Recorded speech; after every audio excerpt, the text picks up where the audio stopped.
je vais parler en français, peut-être que c'est la langue la plus répandue dans la salle. I'll speak in French, it's easier for most people to... sauf anglais, ça va, comme vous préférez. Okay, English, I'll take English then. Thank you.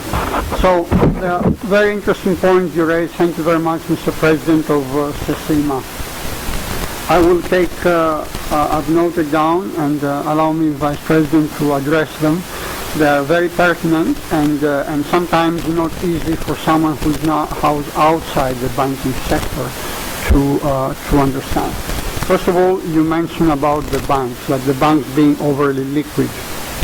They are liquid with deposits, 90% sight deposits, which means the bank doesn't have the freedom to lend for 3, 4, 5 years because the sight deposit, according to regulatory problems, has to keep the lending side close to the borrowing side, and that causes the problem. So what we do with our lending, which can go up to 7 years, we give the banks the possibility to extend their maturity and be able, with a good rate that we offer, because EIB is a AAA institution, we are able to give them cost that is easy to take, also in CFA, which is important. We don't give them dollars, for example. And that way they can have the benefit of the long-term financing in order to on-lend to their clients. So the role of the banks to do a transformation of deposits into credit is helped by our activity. They also get capacity building, technical assistance, which will also extend to the clients of the banks. You mentioned about sectors. The sectors, indeed, we like to have thematic credit lines, like digital, women, the value chains that you would have in mind, agriculture.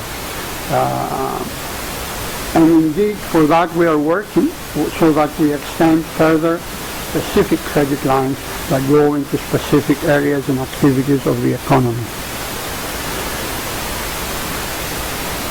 90% of the businesses, even more, they are informal in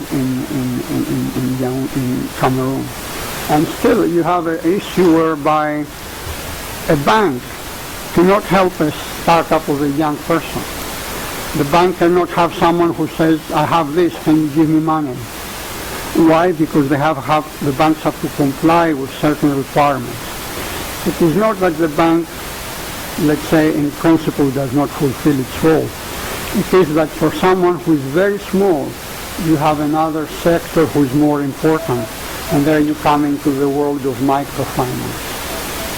And that is where we had a discussion today with the Minister of Finance in the presence of the Vice President. We mentioned that it is a sector worth supporting, and I know we have the Secretary General Van Kam, who is the Secretary General of the microfinance institutions, to stabilize so that we can go deeper into smaller businesses in order to support them. So definitely the informal part is taken care of by something that works closer on the ground. The bank sometimes may be a bit more formal institution. It's not easy for a young person who just wants to start an opportunity to go to a bank and get money. In spite of that, banks get accused. They are not sensitive, but it is not exactly in their remit to do that. I hope I replied to most of it.